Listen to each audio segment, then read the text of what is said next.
Hello नमस्कार प्रिय विद्यार्थियों, आप सभी का आपके अपने YouTube channel today current information पर स्वागत है। आज हम इस वीडियो के माध्यम से 12th क्लास हिस्ट्री का जो मॉडल पेपर है हमारा, उसके जो अति महत्वपूर्ण प्रश्न है जो मॉडल पेपरों के अलावा, वो हम उसके ऊपर चर्चा करने वाले हैं। इसलिए बने रहे आप सभी वीडियो के अंत तक, और चैनल पर पहली बार आए हैं तो चैनल को सब्सक्राइब जरूर करिएगा। दोस्तों, ये जो इम्पोर्टेंट क्वेश्चंस हैं, इन्हीं क्वेश्चंस में से जो हमारा जो पेपर होगा बोर्ड का, उसी में से जो लगभग इनमें से 70 से 80% तक क्वेश्चन है वो आपको देखने को मिलने वाले हैं। तो लगातार आप सभी है जो हमसे जुड़े रहें और इन प्रश्नों को ज़रूर देखिएगा और वीडियो को स्किप न करें, जिनसे आपका जो इम्पोर्टेंट क्वेश्चंस हैं वो छूटने जाए। तो यहाँ पर जो आज का हमारा पहला सवाल है वो है, स्तूप क्यों बनाए जाते थे। तो स्तूप है जो क्यों बनाए जाते थे, मोस्ट क्वेश्चन है स्तूपों से रिलेटेड। तो यहाँ पर स्तूप बनाने की जो परंपरा है वो बुद्ध से पहले की रही होगी, परंतु वह बौद्ध धर्म से जुड़ गई। स्तूपों में ऐसे अवशेष रहते थे जिन्हें पवित्र समझा जाता था, इसलिए इस जो समूचा स्तूप बुद्ध और बौद्ध धर्म के प्रतीक के रूप में प्रतिष्ठित हुआ। और अशोक ने जो है युद्ध के अवशेषों के हिस्से प्रत्येक महत्वपूर्ण नगर में बांटकर उनके ऊपर स्तूप बनाने का जो है आदेश दिया था। ये था स्तूप से रिलेटेड सवाल। दूसरा है हमारा त्रिपिटक, जो क्या है और इनके नाम लिखिए। जो त्रिपिटक हैं जो बौद्ध धर्म से रिलेटेड हैं। दोस्तों, इसकी जो पीडीएफ है आपके Telegram group RBSC class 6 to 12 में मिल जाएगी, लिंक डिस्क्रिप्शन में दे रखी है। तो यहाँ पर जो इसका आंसर है त्रिपिटका, कि त्रिपिटक का अर्थ होता है तीन पिटारी। यानी ये बौद्ध धर्म का एक प्रमुख जो ग्रंथ है, जिसे सभी बौद्ध बौद्ध संप्रदाय, जो महायान, हीनयान, वज्रयान, वज्रयान, मूल सर्वास्तिवाद आदि जो मानते हैं। और यह बौद्ध धर्म का प्राचीनतम ग्रंथ है, जिसमें भगवान बुद्ध के उपदेश संग्रहित हैं। और इनके नाम है, जैसे ये विनय पिटक हो गया, सुत्त पिटक और अभिधम्म पिटक, जो ये त्रिपिटक हैं जो बौद्ध धर्म के ग्रंथ हैं।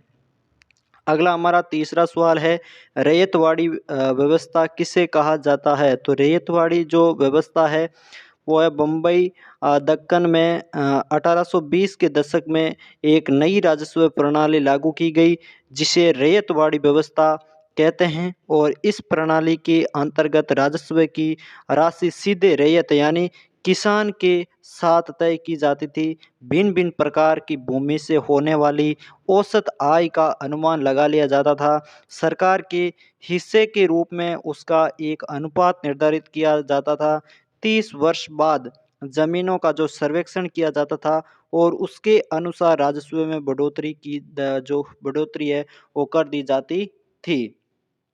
अगला हमारा वेरी इंपॉर्टेंट सवाल है, वो है 1857 की जो क्रांति हुई, उस विद्रोह का तात्कालिक कारण क्या था। तो 1857 की जो क्रांति है उसके विद्रोह का तात्कालिक कारण ब्रिटिश सेना द्वारा एनाफील्ड राइफल्सों के लिए दिए गए नए कारतूस थे।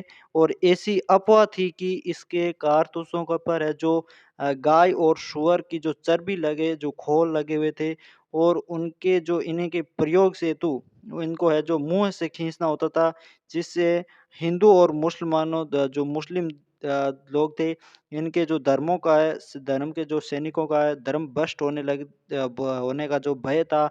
इसी के कारण है जो सैनिकों ने जो 1857 की क्रांति का है विद्रोह किया था, जो भी किसकी प्रति जो ब्रिटिश सेना है उसके विपरीत में।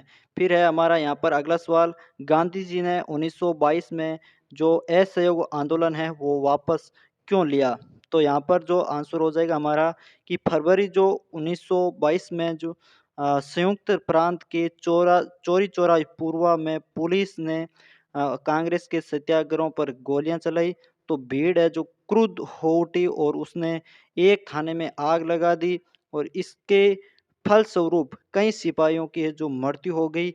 चौरी चौरा की इस हिंसात्मक घटना से गांधी जी को प्रबल आघात पहुंचा और इन्होंने असहयोग आंदोलन है जो वापस ले लिया। तो दोस्तों, कमेंट में बताइएगा जो ये चौरी चौरा हत्याकांड हुआ है वो वर्तमान में किस राज्य के अंदर स्थित है। अगला हमारा छठा सवाल है, 1857 की क्रांति की असफलता के कारणों का उल्लेख कीजिए। ये भी महत्वपूर्ण सवाल है। 1857 की क्रांति की जो असफलता के कारण थे वो यहाँ पर हमें बताने हैं। तो 1857 की क्रांति की जो असफलता के निम्न कारण थे। विद्रोहियों में समन्वय का अभाव था। धन और गोला बारूद के सुदृढ़ीकरण के लिए कोई केंद्रीय नेतृत्व और निश्चित प्रावधान नहीं था। विद्रोह का आरंभ अव्यवस्थित रूप से हुआ और शुरुआत में इसे मई के अंत में आयोजित करने की योजना बनाई गई थी, लेकिन विद्रोह है वो जल्दी ही प्रारंभ हो गया और इसने जो अंग्रेजों को सतर्क कर दिया था। और विद्रोह है जो मुश्किल से पूरे भारत में फैला, केवल उत्तर भारत में केंद्रित रहा। कई दक्षिणी राज्यों ने विद्रोह में भाग नहीं लिया। ये जो प्रमुख कारण थे 1857 की असफलता के।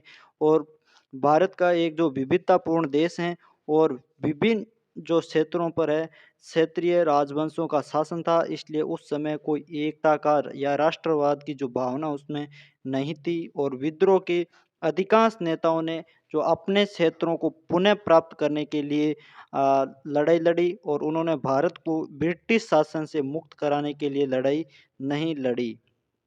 ये इसके कारण हो गई।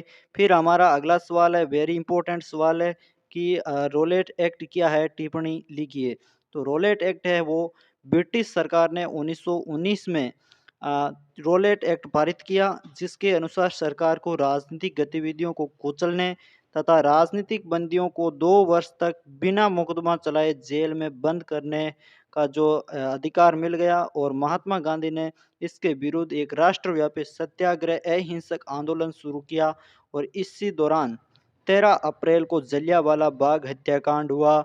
और इसकी जो प्रतिक्रिया है में बहुत सारे शहरों में लोग सड़कों पर उतरे, हड़तालें हुई, लोग पुलिस से मोर्चा लेने लगी, सरकारी इमारतों पर हमला करने लगी।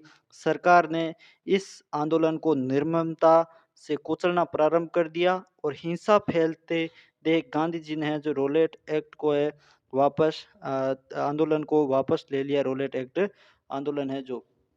अगला हमारा सवाल है कि अशोक के धम्म के मुख्य सिद्धांतों का वर्णन कीजिए। वेरी इंपॉर्टेंट क्वेश्चन है। अशोक के धम्म के मुख्य जो सिद्धांत थे उनका वर्णन करना है। और ये जो क्वेश्चन है वो बार बार पेपरों के अंदर पूछा जाता है। एक ये और एक 1857 की क्रांति का जो तात्कालिक कारण या फिर उसकी असफलता के कारण। ये 3 क्वेश्चन है जो वेरी इंपॉर्टेंट क्वेश्चन हैं। तो यहाँ पर हम देख लेते हैं अशोक के धम्म के मुख्य सिद्धांत कौन कौन से हैं। तो अशोक के धम्म के सिद्धांत का बहुत ही साधारण और सार्वभौमिक थे। जो अशोक के धम्म थे उसके सिद्धांत जो साधारण और सार्वभौमिक थे और उसके अनुसार धम्म के माध्यम से लोगों का जीवन है एक इस लोक तथा परलोक में अच्छा रहेगा। इसके धम्म के सिद्धांत थे कि बड़ों के प्रति आदर करना, सन्यासियों तथा ब्राह्मणों के प्रति उदारता, सेवकों तथा दासों के प्रति उदार व्यवहार और दूसरे के धर्मों और परंपराओं का आदर करना, क्रोध, उग्रता, निष्ठुरता, ईर्ष्या तथा अभिमान का परित्याग करना। ये जो हमारे आज की इम्पोर्टेंट क्वेश्चन थे। यह कैसा लगा वीडियो कमेंट करके ज़रूर बताइएगा और इस वीडियो को अपने दोस्तों तक भी शेयर ज़रूर करें ताकि वो भी इन महत्वपूर्ण प्रश्नों को जान सकें। और इसके अतिरिक्त हम और भी इम्पोर्टेंट क्वेश्चंस हैं जो आपके साथ में लेकर के आएंगे, इसलिए आप सभी है जो लगातार जुड़े रहें और चैनल को सब्सक्राइब ज़रूर करें। और हमारे एक नई यूट्यूब चैनल कलाम क्लासेज को भी सब्सक्राइब ज़रूर करिएगा, जिसकी लिंक डिस्क्रिप्शन में दे रखी है। इस चैनल पर आपको जो चित्रकला और समाज शास्त्र के जितने भी इम्पोर्टेंट क्वेश्चंस और पीडीएफ जो मॉडल पेपर हैं वो सॉल्व करवाए जाएंगे, जिसकी लिंक डिस्क्रिप्शन दे रखी है, जा करके आप देख भी सकते हो। और इसकी पीडीएफ है जो Telegram group RBSC class 6 to 12 में आपको मिल जाएगी। तो मिलते हैं और भी ऐसे महत्वपूर्ण प्रश्नों के साथ, तब तक के लिए धन्यवाद। जय हिंद, जय भारत।